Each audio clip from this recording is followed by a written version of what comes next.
So welcome, dear candidates for LCP of Isaac in Malaysia 2018. Yay! So in this short video, I'm going to talk to you a bit about what is the direction of Isaac in Malaysia for the next term and how that is connected specifically with Isaac in Malaysia 2017, which is our vision, our 3-year vision, and how it is connected as well with Isaac in 2020, which is the global ambition of Isaac, midterm ambition of Isaac. So with that, let's start. So when we talk about every youth in Malaysia is actively involved in building a united nation, we know that that is only the tagline for what moves us as an organization, which is our vision, and it is the reason that ISEC exists for Malaysia. So the way AM 2017 was created was when in 1415. So a group of people in 1415 asked themselves the question, what would happen if ISEC didn't exist in Malaysia? So then the conclusion was that nothing would happen. Like the country would just move on and keep being what it is because ISEC was not relevant or significant enough for the country to really feel that ISEC is there doing a difference, no matter how beautiful is our vision as an organization. And that's when they decided, like, if ISEC is not relevant and significant enough for Malaysia, then maybe we need to start going into that direction. So what does it mean when we talk about being relevant? It's basically that our products and initiatives are serving the needs of our nation, and we make sure that we are part of the solution of the issues and problems that are happening in Malaysia. So everything that we do, our services, how we package our experiences, the kind of projects that we do at local and national level are really serving the needs of the country. And secondly is that we are significant. So what does it mean to be significant? Is that we deliver high volume of impact through our products and we make a difference in Malaysia. Because we understand that, like, if we have, for example, 9 million young people in Malaysia and the amount of reach or impact that we can create is no more than 300, for example, the scale of change will not be significant enough or will not be drastic enough to really make a difference in the country. So that's why we know that significance is as important as relevant, so that when we ask ourselves the question, like, would there be a difference if Isaac is no longer in Malaysia, then we can say yes.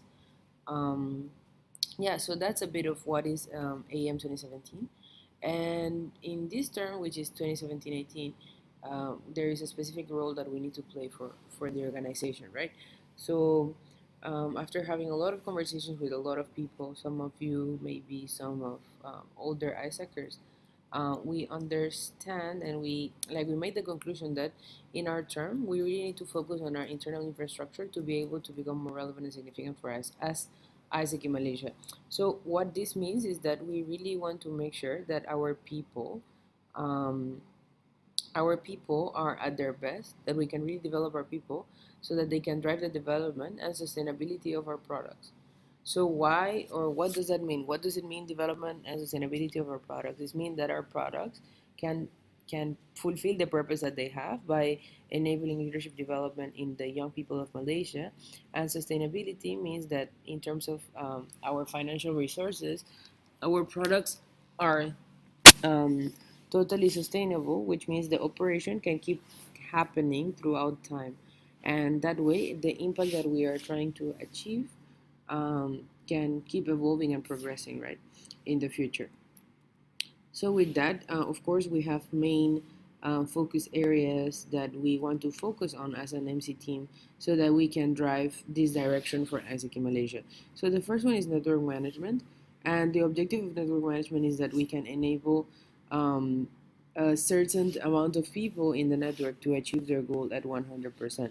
So generally is, we will show you later, I will show you later how many people that is, but generally is like we measure the success of network management through the amount of people that can really achieve their goal. So why do we use this KPI to decide our success for this strategy? Is mainly because we understand that productivity is not only about how many exchanges each person can produce, if you can say it like that. It is really, productivity is about how many people inside a team can really achieve their goal. and this can let us know if we are managing and developing our people in the way that they need to be developed, so that they can really be at their best version and enable leadership experiences in our customers. So secondly, we have product development. So for product development, we have like around three KPIs.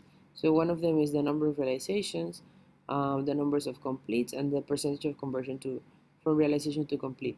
So in order for the customer experience that we are providing currently to enable leadership in our people, in our customers, like in order for us to know that is correct and to improve it, we need to make sure that we are ensure like we are um, providing the experience that can drive as many people that go through our products to have a complete experience.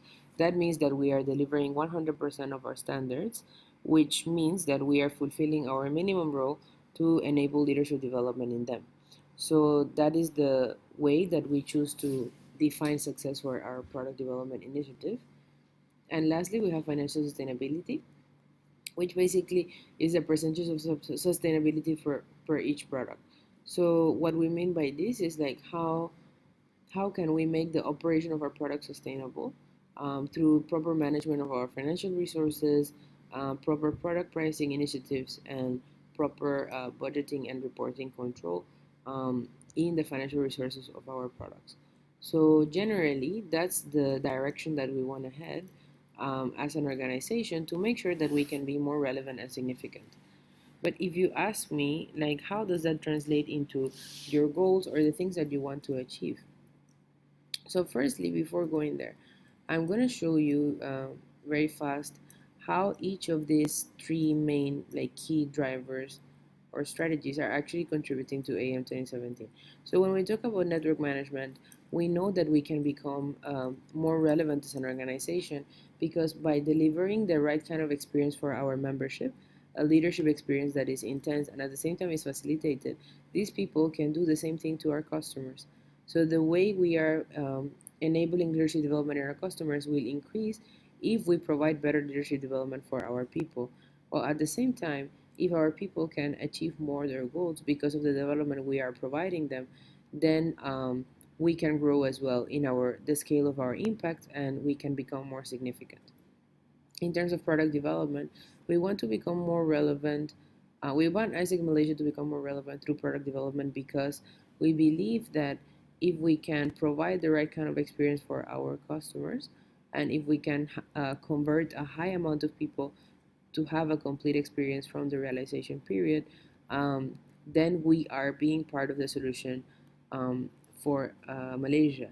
And if we can provide a significant amount of experiences, then it means that these people can really make a difference because if I send 20 people on exchange and I facilitate their experience super good and they go to Vietnam and they learn about, I don't know, like HIV or any kind of issue such as depression or mental illness, and then these people come back here to Malaysia and they try to tackle a similar issue in a community because they are empowered, then they are making a difference in the country as well.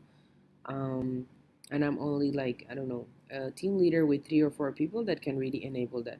So how can we like reduce our internal process to the extent that we can really deliver high volume of impact, high scale impact, so that the difference that we made in Malaysia is better. And lastly, financial sustainability really drives significance in the sense that without financial resources, we cannot run our operation. And making our product sustainable and operation sustainable can really make sure that in the future we can keep growing consistently from term to term, and not only one term we grow and the other term we drop. Yeah, so that is how each of our key initiatives or strategies or drivers are contributing to AM 2017.